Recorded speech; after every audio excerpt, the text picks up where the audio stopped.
గత 8 నెలల నుంచి కార్యకర్తలు కానివ్వండి, నాయకులు కానివ్వండి నామినేటెడ్ పోస్టుల కోసం ఎదురు చూస్తున్నారు. ఆ నామినేటెడ్ పోస్టులన్నీ అంటే ఇప్పుడు కొన్ని ప్రకటించారు, ఇంకా చాలా ప్రకటించాల్సినవి ఉన్నాయి. మార్చి నెల ఆఖరిలోపు అంటే తెలుగుదేశం పార్టీ ఆవిర్భావ దినోత్సవం లోపే ఈ పోస్టులన్నీ భర్తీ ప్రక్రియ పూర్తి చేసే అవకాశం ఉందని చెప్పి ముఖ్యమంత్రి గారి మాటల ద్వారా అర్థమవుతుంది. అందరికీ పండగే. కార్యకర్తల్లో ఒక కార్యకర్తకు వస్తే అందరికీ పదవి వచ్చినట్టే, అంత సంతోషం వ్యక్తం చేస్తారు కార్యకర్తలు. నాయకులు కూడా అంతే. తెలుగుదేశం పార్టీలో ఉన్న అవకాశం అదే. ఈర్ష్యా దేశాలు ఉండవు. ఆడికి వచ్చింది నాకు రాలేదు, ఆయనకు వచ్చింది నాకు రాలేదనే ఫీలింగ్స్ ఉండవు. బావగారు పలానా వ్యక్తి పలానా పోస్ట్ ప్రకటిస్తే ఆయనకి ఎదురు మాట్లాడే అవకాశం ఉండదు. చక్కగా అందరూ స్వాగతిస్తారు. అది తెలుగుదేశం పార్టీ యొక్క క్రమశిక్షణ. ఇంకా నిన్న సమావేశంలో బాబు గారు ఏమన్నారో చూద్దాం. మహానాడు నాటికి పార్టీ కమిటీలన్నీ నియమిస్తాం. మార్చి నెలాఖరులోపు అదే తెలుగుదేశం పార్టీ ఆవిర్భావ దినోత్సవంలోపు నామినేటెడ్ పోస్టులు, అలాగే మహానాడులోపు పార్టీ కమిటీలన్నీ పూర్తి చేస్తామని స్పష్టంగా చెప్పారు ఆయన. పార్టీ కోసం పనిచేసిన వారిని పదవులకు సిఫార్సు చేయండి. ఆయన ఆ మాట అనడం ఉద్దేశం ఏంటంటే కొత్తగా వచ్చిన ఎమ్మెల్యేలు వాళ్ళకి తెలియకపోవచ్చు, ఎవరేంటి అనేది తెలియకపోవచ్చు. స్థానిక పరిస్థితులు ఎలా ఉంటాయో కొంచెం అవగాహన ఏర్పడటానికి కొంత టైం పడుతుంది వాళ్ళకి కూడా. భజన బృందాలకి భజన బ్యాచ్లకు కాకుండా ఆ గ్రామంలోనో, ఆ మండలంలోనో, ఆ నియోజకవర్గంలోనో నిజంగా కష్టపడ్డ కార్యకర్తలకి వారికి మాత్రమే పదవులు సిఫార్సు చేయండి. ఆయన దృష్టిలో కూడా ఉంటాయి లిస్టులు. ఎవరు ఎంత పని చేశారు, ఎవరు నిజమైన కార్యకర్త, ఎవరు భజన చేసేవాడు అనేది స్పష్టంగా ఆయనకు తెలుసు. అయినా కానీ ఆ ఎమ్మెల్యేకు ఉన్న బాధ్యతను గుర్తు చేస్తూ నిజమైన కార్యకర్తలుగా సిఫార్సు చేయండి అని చెప్పి స్పష్టంగా చెప్పారు ఆయన. ఏ స్థాయి నేత అయినా కుటుంబ సాధికార సారథిలో ఉండాలి. 5 ఏళ్ల అరాచకాలు భరించారు, కార్యకర్తలకు రుణపడి ఉంటా. వాస్తవంగా గతంలో ఎన్నడూ లేని విధంగా 2004-2009 మధ్యలో రాజశేఖర రెడ్డి తొలిసారిగా సీఎం అయినప్పుడు కొన్ని బాధలు అనుభవించాం, బాధలు పడ్డాం. చాలామంది ప్రాణాలు కోల్పోయారు పార్టీ కోసం, నాయకుడి కోసం. అప్పట్లో కూడా ఆ 5 సంవత్సరాల పాలనలో చాలా దారుణాలు జరిగినాయి. మళ్ళీ తర్వాత 2019-2024 మధ్యలో అంతకంటే దారుణాలు జరిగినాయి. తెలుసు మనకి. చాలామందిని పోగొట్టుకున్నాం, చాలామందిని చంపివేయడం జరిగింది. రాక్షస పాలనలో ఎంతమందిని పొట్టన పెట్టుకున్నాడో కళ్ళారా చూసాం. ఒక్క ఉదాహరణ చంద్రయ్య గారు. ఆయన పేక కోసిన జై బాబు అన్నాడు తప్ప రెండో మాట మాట్లాడలే. జై టీడీపీ అన్నాడు తప్ప వాళ్ళకి లొంగల. అది తెలుగుదేశం పార్టీ కార్యకర్త అంటే. చంద్రబాబు నాయుడు గారికి 5 సంవత్సరాలు జరిగిన ప్రతి సంఘటన ఆయన గుర్తుంది. అవన్నీ దృష్టిలో పెట్టుకుని స్పష్టంగా చెప్పారు నిన్న ఆయన ఎమ్మెల్యేలందరికీ. నిజమైన కార్యకర్తను గుర్తుపెట్టుకోండి, వాళ్ళని దూరం చేసుకోవద్దని చెప్పి. సుదీర్ఘ రాజకీయాల్లో ఉండాలంటే నిత్యం ప్రజల్లో ఉండాలి. ప్రత్యర్థులకు అవకాశం ఇచ్చేలా ఎమ్మెల్యేలు, ఎంపీలు మాట్లాడొద్దు. వివేక హత్య ఘటన కుట్ర రాజకీయాలకు ఒక కేస్ స్టడీ. కుట్ర, మోసం, ఫేక్ రాజకీయాల పట్ల అప్రమత్తంగా ఉండాలి. టీడీఎల్పీలో ఎమ్మెల్యేలకు, మంత్రులకు స్పష్టంగా సూచించిన చంద్రబాబు నాయుడు గారు వివేకానంద రెడ్డిని వాళ్లే చంపి, వాళ్లే అరాచకం చేసి గుండెపోటు అని ప్రకటించి తర్వాత ఏం చేశారు? వక్రాక్షలు ఏమి రాపించారు? నారాసురుని రక్త చరిత్రను రాపించారు. అంతటి దుర్మార్గులు వాళ్ళు. అంత దారుణం కుట్రలు పొందుతారు వాళ్ళు. చంపి బాత్రూంలో శవాన్ని పెట్టుకొని, ఇల్లంతా రక్తమడుగులు పెట్టుకొని, పేపర్లేనో నారాసురుని రక్త చరిత్ర. ఆ రోజు ప్రభుత్వంలో ఉంది మనమే. మళ్ళీ మనం ఏం మాట్లాడకుండా, ప్రభుత్వం ఏం చర్యలు తీసుకోకుండా గ్యాగ్ ఆర్డర్ తెచ్చుకున్నారు. అంటే వివేకానంద రెడ్డి మర్డర్ని ఎంత ప్రీ స్కెచ్డ్ ప్లాన్ అర్థం చేసుకోండి. వాళ్ళన్నీ ఊహించుకుని ఒక స్క్రిప్ట్ ప్రకారమే వివేకానంద రెడ్డిని చంపడం, గ్యాగ్ ఆర్డర్ తెచ్చుకోవడం అంతా స్క్రిప్ట్ ప్రకారం జరిగింది. అవి అన్నీ జగన్ రెడ్డి కను సైగలు జరిగినాయి అనేది నగ్న సత్యం. అంతటి కుట్రదారులు వాళ్ళు. నామినేటెడ్ పదవులకు ఎమ్మెల్యేలతో తిరిగేవారిని కాకుండా పార్టీ కోసం కష్టపడ్డ వారిని ఎంపిక చేయాలని సూచించారు. ఆలయ కమిటీ చైర్మన్, ఏఎంసీ కమిటీలు మార్చిలో పూర్తి చేస్తామన్నారు. సమర్థులకే కోఆపరేటివ్ అధ్యక్షుల పదవులు ఇవ్వాలని, ఎమ్మెల్యేలు, ఎంపీలు నామినేటెడ్ పదవుల కోసం ప్రతిపాదనలు పోర్టల్లో వెంటనే పెట్టాలని, మీరు ఇవ్వాల్సిన డేటా ఇవ్వకుండా పదవులంటే కుదరదని స్పష్టం చేశారు. కొన్ని డిబేట్లలో, కొన్ని పత్రికల్లో అసత్ ప్రచారాలు చూసాం. వాళ్ళ ఎమ్మెల్యేల క్లాస్ పీకారు అది ఇదని.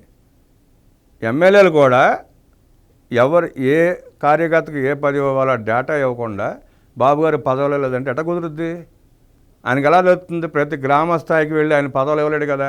ఆ స్థానికంగా ఉన్న ఎమ్మెల్యే డేటా ఇస్తే దాన్ని బట్టి చూసి ఆయన పదవులు ఇస్తారు. అదే చెప్పారు ఆయన. క్లాస్ పీకింది ఎమ్మెల్యేలు, క్లాస్ పీకటువంటి ప్రత్యేకంగా ఏం లేదు. ఆయన సలహాలు ఇచ్చారు అందరికీ, కొత్తగా వచ్చిన ఎమ్మెల్యేలకి, ఈ మధ్యకాలంలో పార్టీలో చేరి వచ్చిన వాళ్ళకి ఆయనకు ఆ సూచనలు చేశారు. మీ నియోజకవర్గంలో ఉన్న కార్యకర్తలను గుర్తించి వాళ్ళ లిస్టు పంపిస్తే పదవులు ఇద్దామని చెప్పారు. అంతే. ఆయన పని చేసిన వారికి గుర్తింపు ఇచ్చేలా నామినేటెడ్ పదవులు ఇస్తామని స్పష్టం చేశారు. ఎప్పుడూ లేని విధంగా పార్టీ సభ్యత్వాలు కూడా 1 కోటి దాటాయన్నారు. ఈ సందర్భంగా ఎమ్మెల్యేలకు సీఎం కీలక సూచనలు చేశారు. నేను రుణపడి ఉంది కార్యకర్తలకే. వాళ్ళని ఇబ్బందులు పెట్టినా, ప్రాణాలు తీసినా, చంపినా, కొట్టినా, ఏం చేసినా వాళ్ళు పార్టీతోనే ఉన్నారు, నాకు తోడుగానే ఉన్నారు అని స్పష్టంగా చెప్పారు వారు. కేడర్ను కాపాడుకోవడం మన బాధ్యత. నియోజకవర్గాల్లో కార్యకర్తలు, నేతలతో సమావేశాలు నిర్వహించండి. పంచాయతీ కమిటీలు, మండల కమిటీలు, నియోజకవర్గ కమిటీలతో సమావేశం నిర్వహించాలి. కార్యకర్తలను ఎంపవర్ చేస్తే మీకు తిరిగి ఉండదు. మనల్ని నమ్ముకున్న వారిని మనం గౌరవించాలి. టీడీపీకి బీసీలు వెన్నుముఖంగా ఉంటూ వస్తున్నారు. అందుకే ఎస్టీ, ఎస్సీలతో పాటు బీసీలకు కూడా ఇంటి నిర్మాణానికి 50,000 అదనంగా ఇవ్వబోతున్నాం. దీనికి 2,000 కోట్లు అదనంగా ఖర్చు అవుతుందని అధికారులు చెప్పారు. ఎంతైనా పర్వాలేదని ఈ నిర్ణయం తీసుకున్నామని సీఎం స్పష్టం చేశారు. తెలుగుదేశం పార్టీ ఆవిర్భావ దినోత్సవం రోజు నుంచి, ప్రకటించిన రోజు నుంచి టీడీపీ పార్టీకి అండా దండ వెన్నుముఖంగా ఉంది బీసీలే. ఆ బీసీలే ఆనాటి నుండి 43 సంవత్సరాల చరిత్ర గల పార్టీ ఇది. ఇవాళ రేపు మార్చి 29కి 43 సంవత్సరాలు నిండుతాయి. ఈ 43 ఏళ్ల నుంచి ఆ బీసీలే తెలుగుదేశం పార్టీని కాపాడుకుంటూ వస్తున్నారు, కాపాడుతున్నారు. కాపాడబోయేది కూడా వారే. ఎవరు ఎన్ని అనుకున్న టీడీపీ బీసీల పార్టీ అంటే టీడీపీ. ఆ సందర్భంగానే ఆయన 2,000 కోట్లైనా ఖర్చైనా పర్వాలేదు, 3,000 కోట్లు ఖర్చైనా పర్లేదు, పార్టీకి అండగా ఉన్న బీసీలకి ఆదుకోవడానికి ఇంటికి 50,000 గతంలో ఇచ్చిన వాటికి అదనంగా ఇంటికి 50,000 ఇవ్వాల్సిందని చెప్పి స్పష్టం చేశారు. కసరత్తు చేసి బడ్జెట్ రూపకల్పన, ఎంతో కసరత్తు చేసి బడ్జెట్ ప్రవేశపెట్టాం. సూపర్ 6 హామీల అమలుకు ప్రాధాన్యం ఇచ్చాం. పెన్షన్లకే ఏటా 33,000 కోట్లు ఖర్చు చేస్తున్నాం. ఈ కార్యక్రమాలన్నీ నెలలో 1వ తేదీన ప్రజలకు వెళ్ళి వివరించాలి. త్వరలో ఎమ్మెల్యేలతో ముఖాముఖి నిర్వహిస్తా. మళ్ళీ ఎమ్మెల్యేలుగా గెలవాలనుకుంటే ప్రతిష్టను పెంచుకోవాలి. కార్యకర్తలతో మమేకం ఉండి, ప్రజలు నిత్యం కలుస్తూ ఉండండి, నియోజకవర్గాలు పర్యటించండి. మీరు నిత్యం అలా ఉంటేనే మళ్ళీ మీరు ఎమ్మెల్యేలు గెలవగలుగుతారు అని స్పష్టంగా చెప్పారు ఆయన. అంతేగాని క్లాస్ పీకిందో ఇంకోటి కాదు. బయట వస్తున్న పుకార్లను నమ్మబాగండి. ఆ వక్రాక్షలో 100 వస్తుంటాయి. ఆ పేటీఎం గాళ్ళు 100 ప్రచారాలు చేస్తారు. అవన్నీ పట్టించుకోబాగండి. ఆయన దిశానిర్దేశం చేశారు కొత్తగా ఎన్నికైన ఎమ్మెల్యేలకి, పార్టీలో కొత్తగా వచ్చిన నాయకులకి. తెలుగుదేశం పార్టీ అంటే ఏంటి, తెలుగుదేశం పార్టీకి కార్యకర్తలకు ఉన్న అనుబంధం ఏంటి, ఆ బంధాన్ని వివరించారు. అంతే. ఆయన తెలుగుదేశం పార్టీ కార్యకర్తలతో మంచిగా ఉంటే చాలు, భుజానేసుకు మోస్తారు. అన్నదాత, తల్లికి వందనం పథకాలకు నిధులు కేటాయించాం. మే నుంచి వాటిని అమలు చేస్తాం. మత్స్యకారులకు వేట నిషేధ సమయంలో 20,000 ఇవ్వబోతున్నాం. విధి విధానాలు తయారు చేశాక మహిళలకు ఉచిత ఆర్టీసీ బస్సు పథకం కూడా అమలు చేస్తామని స్పష్టం చేశారు. 2029 నాటికి ప్రతి ఇంటికి నీరు, gas, internet. TDP, Janasena, BJP సొంత అవసరాల కోసం కలిసి పోటీ చేయలేదు. రాష్ట్ర అవసరాల కోసమే 3 పార్టీలు కలిసి పనిచేశాయి. 1998లో కూడా టీడీపీ మద్దతుతో కేంద్రంలో ఎన్డీఏ ప్రభుత్వం ఏర్పడింది. ఇప్పుడు కేంద్రంలో టీడీపీ ఎంపీలు కీలకంగా వ్యవహరిస్తున్నారు. పార్టీ పట్ల గౌరవం మరింత పెరిగింది. కేంద్రం కూడా రాష్ట్రానికి అన్ని విధాలా సహకారం అందిస్తోంది. కేంద్రంతో మంచి సమన్వయంతో ముందుకెళ్తున్నాం. నేను మిమ్మల్ని కోరేది ఒక్కటే, మంచి ఆలోచనలు చేయండి. మీ నియోజకవర్గాన్ని ఏ విధంగా బాగు చేస్తారో ప్రణాళికా పత్రం రూపొందించుకోండి. 2029 నాటికి ప్రతి ఒక్క కుటుంబానికి ఇల్లు, నీటి సరఫరా, విద్యుత్ సదుపాయం, PM సూర్యాగర్ పైపు ద్వారా గ్యాస్ సరఫరా, మరుగుదొడ్డి, ఇంటర్నెట్ అందించాల్సి ఉంది. ప్రతి గ్రామంలో రోడ్లు, లైట్లు, చెత్త సేకరించి పొల్యూషన్ లేకుండా చేయడం లక్ష్యంగా పెట్టుకున్నామని చంద్రబాబు పేర్కొన్నారు. చంద్రబాబు గారి ఉద్దేశం 2029 లోపు ప్రతి గ్రామం, ప్రతి ఇల్లు ఇవన్నీ ఉండాలి, ఇవన్నీ పూర్తి చేయాలని చెప్పి స్పష్టంగా నిర్దేశాన్ని ఆ ఎమ్మెల్యేలకి సూచించారు. ఏ ఎమ్మెల్యేలు అంతే కదా, మీ స్థానికంగా మీ నియోజకవర్గంలో ఈ పనులన్నీ చేస్తే మీ తిరిగే ఉంటుంది, ఏ ఎమ్మెల్యేకి తిరిగి ఉండదు. జగన్ రెడ్డి కుట్రలను నాడు ఇంటెలిజెన్స్ కూడా పసిగట్టలేకపోయింది. ఇది 100% వాస్తవం. పరిపాలనలో ఉంది 2014-19 మన ప్రభుత్వం అయినా, తెలుగుదేశం పార్టీ అయినా, చంద్రబాబు గారు ముఖ్యమంత్రి అయినా ఇంటెలిజెన్స్ వైఫల్యం చెందింది. ఒక్క మాటలో విఫలం చెందింది. వాళ్ళ ఎత్తుల్ని ఏది కనిపెట్టలేకపోయింది. ఆ వ్యవస్థలో జగన్ రెడ్డి మనుషులు ఉండటం వల్ల, లేదంటే ఆ వ్యవస్థను సరిగ్గా నడపలేకపోయామా? ఒకసారి మనం గుర్తు చేసుకుంటే జూపూడి ప్రభాకర్ రావు అంతకుముందు కాంగ్రెస్లో ఉండేవాడు, రాజశేఖర రెడ్డి దగ్గర. తర్వాత జగన్ రెడ్డి చేరాడు. టీడీపీ అధికారంలో రాగానే గవ్వబొచ్చి ఇక్కడ చేరిపోయాడు. ఆయన ఎంత నమ్మకంగా చేశాడంటే చంద్రబాబు గారు పక్కకి వెళ్ళి కూర్చుని మాట్లాడి సలహాలు ఇచ్చే స్థాయికి వెళ్ళిపోయాడు ఆయన. అంటే తెలుగుదేశం పార్టీలో ఎదిగిన తీరు చూడండి మీరు. జగన్మోహన్ రెడ్డి దగ్గర వంగి నుంచి ఉంటాడు, వంగి నంగినాచి కబుర్లు చెప్తూ ఉంటాడు. అదే బాబు గారి దగ్గరికి వచ్చేటప్పటికి పక్కన కూర్చుని సలహాలు ఇచ్చిన వ్యక్తి. అంత నమ్మాం. నాయకులు నమ్మారు, అధిష్టానం నమ్మింది, కార్యకర్తలు కూడా నమ్మారు జూపూడి ప్రభాకర్ రావుని. ప్రతిరోజు ఇక్కడ ఏం జరుగుతుందో, ఇక్కడ మీటింగ్లు ఏమవుతున్నాయో మొత్తం అక్కడ చేరిపోయాయి.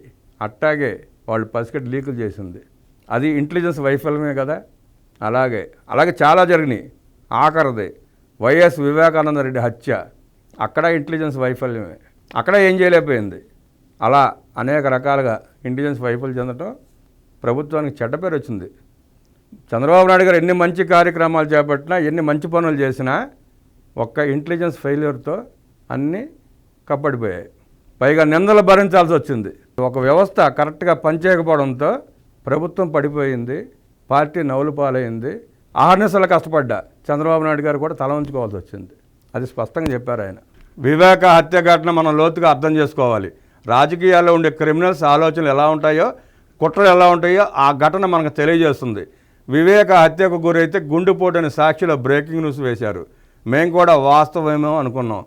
ప్రభుత్వంలో ఉన్నవాళ్ళు పట్టించుకోలేదు, నేను కూడా పట్టించుకోలేదు. ఎన్నికల సమయం కావడంతో నాడు మనం కూడా టికెట్ల కేటాయింపై కసరత్తు చేస్తున్నాం. నిజంగా గుండెపోటు ఏమో అని ముందుగా అనుకున్నాం.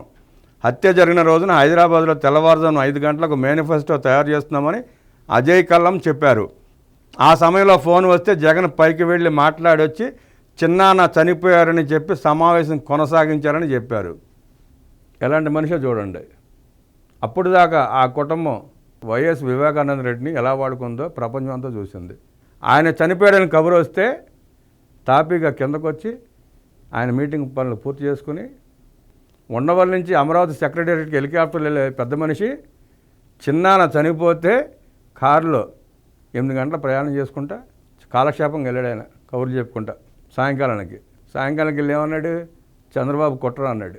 ప్రజలు కూడా అట్టాగా నమ్మారు. ఒక పక్క బాత్రూంలో నరికి శవం పడి ఉంటే రక్తం మడుగులు తేలితే ప్రజలు కూడా అట్టగా నమ్మారు. అది జగన్ రెడ్డి క్రిమినల్ మైండ్ అంత దారుణంగా ఉంటుంది. ఆ దాడి చేసిన ఆనవాళ్ళు ఉండడంతో సునీతారెడ్డి గారు పట్టుబట్టడంతో కేసు నమోదైంది. లేదంటే ఆ కేసు కూడా ఫైల్ అయ్యేది కదా. ఆ రోజు సునీతారెడ్డి గారు పట్టకపోతే ఆ కేసు కూడా ఫైల్ అయ్యేది కాదు. ఆ కుటుంబ సభ్యులు కూడా చాలామంది ఆ రోజు ఆమె ఒకటే పోరాడింది పాపం. ఆ కుటుంబంతో ఏకమై జగన్ రెడ్డి సపోర్ట్ చేసింది.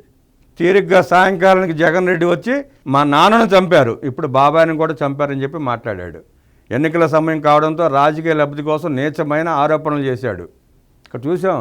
ఆ రోజు విజయమ్మ కూడా ప్రచారం చేసింది, నా భర్తను చంపారని. నా భర్తది హత్య అన్నారు ఆమె కూడా. అలాగే జగన్ రెడ్డి కూడా అన్నాడు. ఎవరి మీదైతే ఆరోపణలు చేశాడో జగన్ రెడ్డి, విజయమ్మ, వారిద్దరూ ఎవరి మీదైతే ఆరోపణలు చేశారో ఆ వ్యక్తికి సంబంధించిన సొంత మనిషికి తీసుకొచ్చి ఎంపీ సీట్ ఇచ్చిన దుర్మార్గులు వీళ్ళు. మరుసటి రోజున సాక్షిలో నా చేతిలో కత్తి పెట్టి నారాసుల రక్త చరిత్రని పెద్ద వార్త రాశారు. హత్య గురించి ఎక్కడ ఎవరు మాట్లాడకుండా, వాస్తవాలు బయటకు రాకుండా వాళ్లే కోర్టుకు వెళ్ళి గ్యాగ్ ఆర్డర్ తెచ్చుకున్నారు. ఎన్నికల ముందు సిబిఐ దర్యాప్తు కావాలన్న జగన్ అధికారం వచ్చిన తర్వాత సిబిఐ విచారణ అవసరం లేదని చెప్పారు. అప్పుడు సునీతారెడ్డికి పూర్తి అనుమానం వచ్చి పోరాటం మొదలుపెట్టారు. ఆ హత్య పరిణామాలు కూడా నాటి ఎన్నికల్లో ప్రతికూల ఫలితాలకు ఒక ప్రధాన కారణమైంది. ఇంటెలిజెన్స్ వ్యవస్థ కూడా వారి కుట్రలను పసిగట్టలేకపోయింది. కుట్రలను అంచనా వేయలేక నాడు నష్టపోయాం. కేవలం ఆ రోజు ఇంటెలిజెన్స్ వ్యవస్థ విఫలం చెందిందా లేదా జగన్ రెడ్డికి కొమ్ము కాసిందా అని అర్థం కాని పరిస్థితి మనం విమర్శించలేం. కానీ నాడు ఓటమికి ప్రధాన కారణం అదే వైఫల్యమే. ఏమాత్రం అలర్ట్గా ఉన్నా నాడు నిందితులను అరెస్ట్ చేసేవాళ్ళం. మళ్ళీ మొన్నటి ఎన్నికల ముందు గులకరాయ నాటకం ఆడారు. బాబు గారు చెప్పింది వాస్తవం.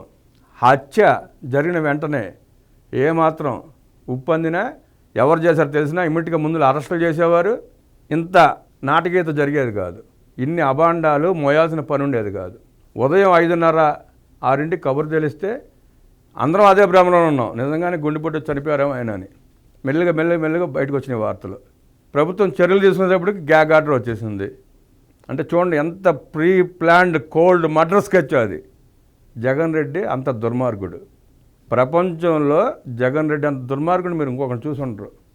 ఎవరు అంటారు పాబులు ఎస్కోబార్ లాంటి వాళ్ళు, వీళ్ళంతా దిగదుడిపోతున్న ముందు. తర్వాత గులకరాయ నాటకం తిప్పుకొట్టాం. ఆ తిప్పుకొట్టడంలో వాళ్ళ ప్రయత్నాన్ని పసిగట్టింది కూడా కార్యకర్తలే. ఆ రోజు ఎదురు తిరిగి వారితో వీరోచితంగా పోరాడారు కార్యకర్తలు. గులకరాయి నాటకాన్ని బయటపెట్టింది కూడా కార్యకర్తలే. దీంతో వాళ్ళ డ్రామాలు జనం నమ్మలేదు. ఇటీవల జగన్ ఇంటి ముందు గడ్డి తగలబడింది. దానిపై వైసీపీ నేతలు నానా యాగి చేశారు. సీసీ ఫుటేజ్ ఇవ్వండి అంటే లేవు, అవి డమ్మీవని మాట్లాడుతున్నారు. రాజకీయాల్లో క్రిమినల్స్ వస్తే ఇలాంటి ఘటనలు జరుగుతాయి. క్రిమినల్ ఆలోచనలతో ఉన్నవాళ్ళు నిత్యం అదే తీరుతో వ్యవహరిస్తారు. మనం ఇలాంటి వారి కుట్రల వల్ల అప్రమత్తంగా ఉండాలి. వాళ్ళు రాజకీయ సిద్ధాంతమే కుట్రలు ఫేక్ అయినప్పుడు మనం వాటిని నిరంతరం తిప్పికొట్టాలి. ప్రతిపక్ష హోదా ఇస్తే తప్ప అసెంబ్లీకి రాను అన్న వ్యక్తిని నా జీవితంలో చూడలేదు. అసెంబ్లీకి వచ్చి మాట్లాడకుండా ప్రతిపక్ష హోదా కావాలని గోల చేస్తున్నారు.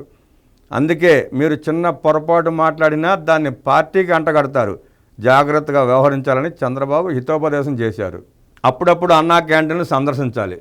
ప్రజలు కష్టాలు ఉన్నప్పుడు ఎమ్మెల్యేలు అండగా నిలబడాలి. లేదంటే వారికి సమయం వచ్చినప్పుడు ప్రజలు మిమ్మల్ని ప్రశ్నిస్తారు. మరో 2 నెలల్లో రోడ్లపై గుంతలు లేకుండా చేస్తాం. ఇప్పటికే 80% మేర పనులు పూర్తయ్యాయి. వాట్సాప్ గవర్నెన్స్ గురించి మాట్లాడటం కాదు, వినియోగించాలి. ప్రజలకు తెలియజేయాలి. ఎలా వాడుకోవాలో చెప్పాలి. ఇప్పటికే 161 సేవలు తీసుకొచ్చాం. వాటిని 500కు పెంచుతాం. దీనిపై మీరు కూడా ఫీడ్బ్యాక్ ఇవ్వాలి. ధ్రువపత్రాల కోసం కార్యాలయాల చుట్టూ తిరగడానికి ముగింపు పడుతుంది.